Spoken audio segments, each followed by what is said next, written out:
Emily Grace Taylor has released two singles, Till the Day and On My Way to You, and they are dreamy and transporting. But under the name San Mei, she has released several indie rock singles and EPs, in fact, quite a lot of music, and she's an experienced songwriter and performer. Hello, Emily. Hello, how you going? I'm very well, thank you, and very pleased to be able to chat to you about your country music and a little bit about your other projects. And I thought, since you have produced so much music, the best way to start would be right back at the beginning. So I wanted to ask you if you learned an instrument from childhood. Yeah, so I learnt classical piano when I was little. I was never really happy about it, but my mum, was very keen for my sisters and I to learn. So I'm really grateful to her now because that just kind of started me on my journey. It's such a great first instrument to learn, and yeah, that's where I started. Yeah, it's funny, the childhood instruments usually are like teeth pulling, but then Yeah, most people who've become musicians look back and say, I'm so glad I did it. Do you think yeah. it's not just reading music, but I wonder whether the discipline of having to stick with it is really useful? Yes, well, I wasn't disciplined, which is funny, but I think, yeah, I think it definitely just pushing through those hard times of learning classical piano when, it was pretty overwhelming for me. I think, yeah, that definitely helped shape my, I guess, work ethic with music. So, Yeah, right. yeah, I'm lucky. And are your sisters still musical as well? Not so much. Yeah, they kind of went on their own paths, different journeys, but I for some reason stuck with it. Probably not till a bit later though. Like I think it was after high school I really got into it. Because I was into sport and everything, which is funny now looking back. But yeah, I kind of found it a bit later on for myself. Did you do any kind of music in high school? Any like high school musicals? Not that I meant that to be a cliche, but just any kind Yeah. of musical participation. So I was actually homeschooled, so I Right. definitely didn't really get the chance to immerse myself in that world. But I actually started playing the first band experience, I guess I played on like my church worship team. Right. So that's when I started getting into like just playing regularly, playing with a team. And then um, following that, I guess I made a bunch of musician friends, and Mhm. they were all kind of chasing the dream, and I kind of fell into it, and then fell in love with songwriting, learnt guitar, got into singing. Yeah, and it just kind of spiraled out of control from there. Or very much in control, considering how much music you've released. But I'm wondering if the homeschooling was partly because you grew up on a cattle farm in Canungra, and obviously, like school may not have been close by. Not so much. I think we actually started homeschool before we moved to the farm in Canungra. I think it was very much like in that era in the Christian scene, it become quite a prominent, like an appealing thing for parents, I think, to like keep their kids, you Mhm. know, close to them and everything. So that's where that came from. But it definitely helped when we moved out to the farm. It made a lot of sense. So we just continued doing it. And also because you're in the routine by then, so Yeah. easily transported rather than having to change schools.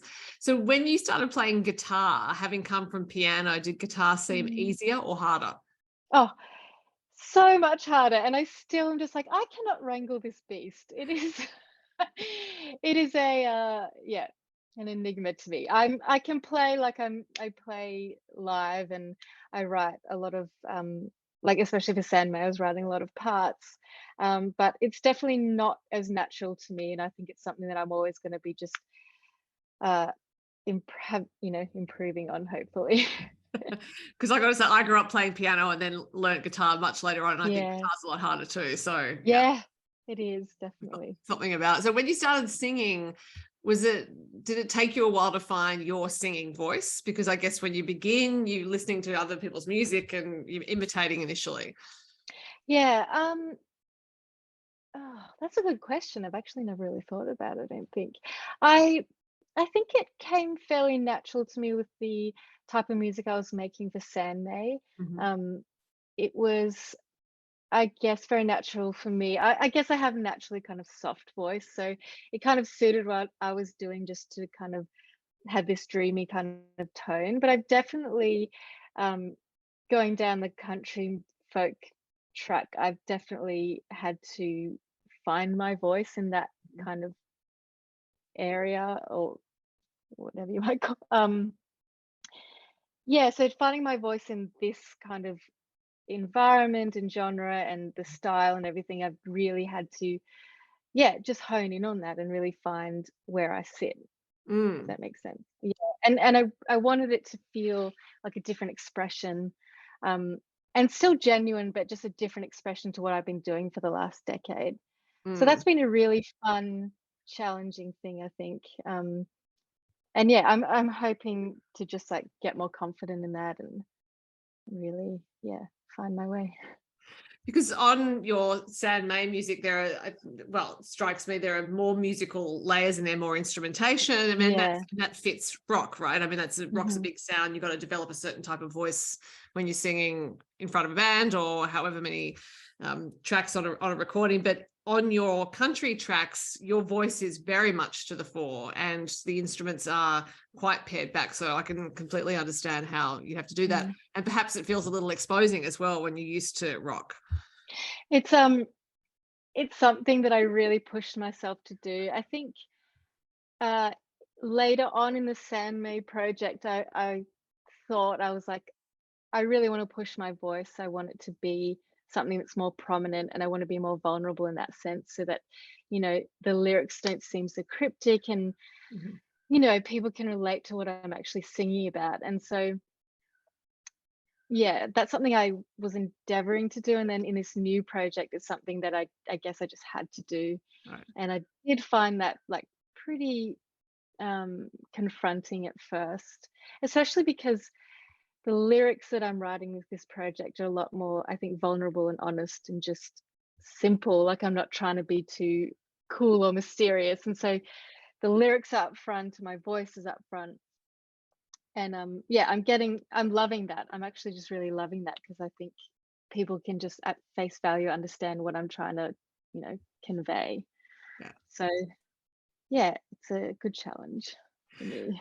And given that you have these different musical strands to your career now, what music did you grow up listening to? Oh, I listen to so much different things. Like my mum loved opera and musical theatre, which I still love.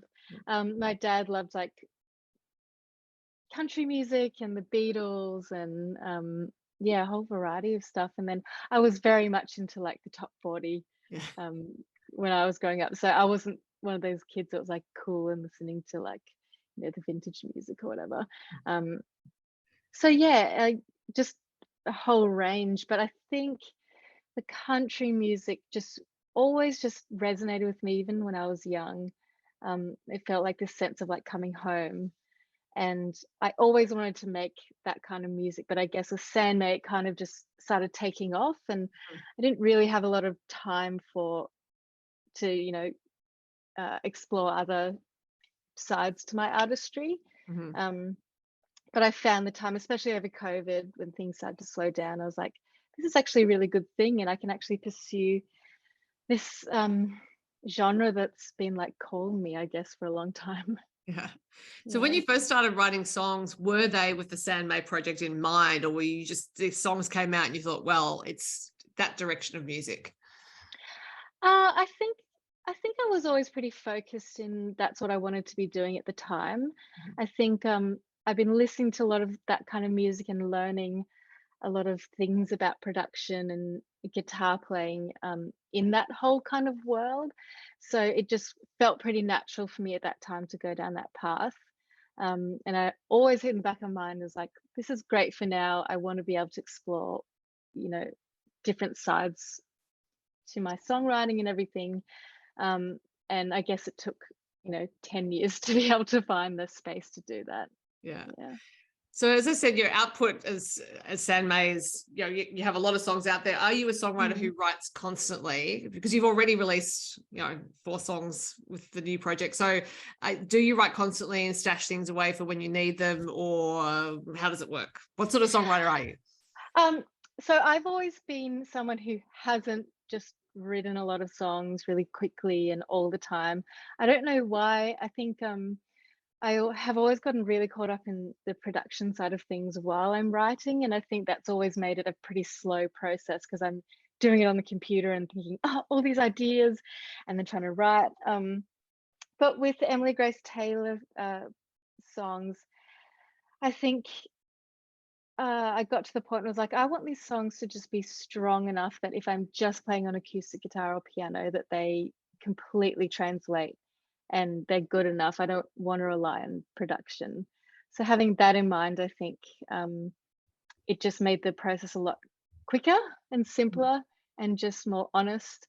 And then I just felt so connected to this project that these songs just came like flowing out of me. So it's the first time as a songwriter that it has been just like bam, bam, bam, like so many songs, which I was pleasantly surprised at. And I think too, I've been going through a quite a difficult relationship breakdown, which has obviously been a catalyst for like just, you know, the floodgates have opened with emotion and yeah, great way to express all of that. And that's a way to lead into the new song On My Way to You, because I believe Mm, that's part of the story behind the song, that the breakup. yeah. Yeah, so I guess it's like an optimistic spin on the kinds of things I've been going through, and just thinking, there is light at the end of the tunnel, and I've got to get through these hard times, but on the other side, like I'm on my way to something good. Mhm. So it's a bittersweet song, I suppose. Um, yeah, so that was a really nice way to just look at the kind of heartbreak, and instead of just going down, spiraling down, I thought, um, there are hard times to get through, but there's always something good waiting on the other side. Yeah, and it is a really Yeah. optimistic song. And then it has a B-side. Both of your singles have had a B-side, Mm, which is really lovely because, yeah. these days with streaming songs, we don't often get B-sides. And the B-side is Green Hills and Bluebells. And Mm, but what both of the songs suggest to me is that you're a storyteller, at least in this genre. You may see yourself as a storyteller first and foremost. I'm wondering if that's true. mm. Um, I would like to think that. I think, yeah, I love that about songwriters who are able to tell that story. And I guess I've never really felt strongly that that was something that I was natural at. But I find, I don't know if it's the genre or just more life experience and more to say, that I Mhm. feel like that's becoming definitely a more natural thing for me.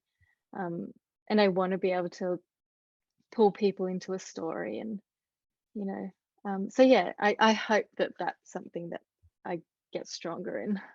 Well, I think even the title Green Hills and Bluebells is really evocative. And then you sort of weave this spell in the song. And it's not lyrically, it's not a long song, but it does feel like we're in Mm, this dream. So yeah. so I think you're on the way there. To Okay, good, storytelling. that's good to hear. But not only, I was thinking, not only for you as a singer, being more to the forefront in these songs, and trying something new, but you've also left behind the history that you built up as San Mei with festivals and gigs and all those Mm, sorts of things. So it's risky, but it sounds like it's coming from a place of conviction that it's a good path for you. yeah, that's a really good point. It is pretty hard, I guess, starting from scratch Mhm. um, with a project and just having no concept of like, is this good? Is anyone going to like it? Am I going to get any shows or anything? Um, but I feel like I just felt so ready just to embark on this new journey. And I thought, as long as I'm consistent and I'm putting out things that I think are of good quality, I know from experience that, good things come from that if you just work hard and are consistent. So yeah, I guess I'm being optimistic, and I'm have like this fresh, almost like childlike excitement again for releasing music. So yeah, but it's interesting just feeling like you're brand new again. Yeah. Interesting Yeah. and exciting because it's an opportunity. And Yeah. just what you were saying then about childlike, I was reflecting when you were talking about how you wrote songs for San Mei and thinking about the production side of it, and Mm, then how you are writing songs differently now. It does suggest you're both adaptable and also curious about how things are put together. Like it's not just writing a song and I'm going to deliver the song. It's actually, how am I constructing this? So is yeah. that almost like an engineering point of view? So I'm wondering if you actually have that in your background, that kind of maths engineering side of things. Um, Not really. I guess when I first started writing and just being really curious about music, I would listen to songs and I would start to just hear all the different moving parts and all the different sounds and the mix and all that kind of thing. And I wanted to be able to be good at being in control of that so that I could be putting out music that was like really coming from me.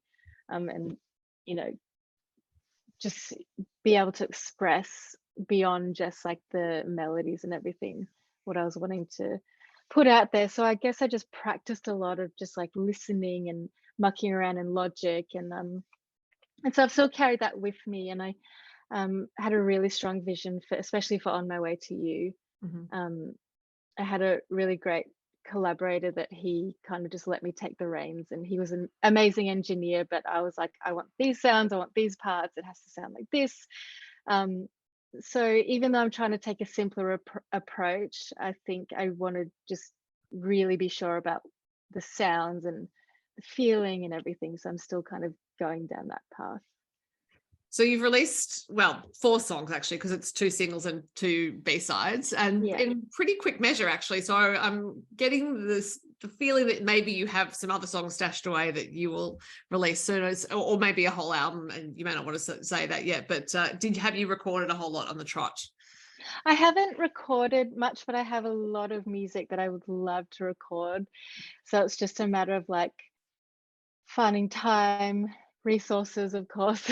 um, but yeah, I'm excited because like for the first time, like I said, I haven't always been a quick songwriter, but this time round, I've just got so many songs that I'm like, I just want to start recording and releasing. So I've actually just applied for a grant to help me, um, record a bunch of songs. So looking forward to that starting to happen, and yeah, um, hopefully just getting the ball rolling with shows, and yeah, just want to keep putting out music. Very excited. And when you're writing songs like that and you have a few to choose from, are you a fairly ruthless self-editor when it comes to selecting what you're going to record? I think that I just know when I really love a song, and I think it's like I think other people are going to love it. Um, I tend to just feel pretty strongly about it, and I'm not too confused about, oh, which should be the next one. No. And I try not to be too precious, because I think, especially at this stage when I'm kind of just starting out with this project, I think just getting songs out and making sure they're good, but just putting songs out, I don't think you can go too wrong. So I'm trying not to be too precious about like which song, I guess. Yeah. So Yeah. far, we'll see. Well, I would imagine you've also developed some pretty strong instincts over time as to what works for an audience, and what works for you as a performer as well. Mm. Um, yeah, I suppose, but I feel a little bit like I'm still testing that out with this, Mhm. with these songs and this audience, which is fairly new to me. So maybe it will be a little bit of a matter of like figuring it out as I go, but I'm just trying to not put too much pressure on myself and just enjoy the process, because you can get so caught up in like, success and the Mhm. business side of things when things start going well. But I'm like, I'm not there yet. I'm just putting out music I love and just trying to enjoy it. And how wonderful, because I think that Yeah. translates to how you record it. If you love it, we can hear that in your voice, and you certainly can hear it. We Yeah. can certainly hear it in these songs. Now, this time of the year, I always have to ask people if they have Tamworth plans. So I'm wondering if you have plans to go to Tamworth in January. I wish I was playing, obviously. I've actually never been there, so Ah. I think it'll be a really cool experience. So maybe that's definitely something that I need to put in the old calendar. But yeah, something I would work towards playing for sure. Be Well, exciting. I'm absolutely sure you will. But in the meantime, we have your wonderful songs and hopefully some more soon. And Emily, Grace Taylor, it has been lovely to talk to you. You too. Thank you so much for having me.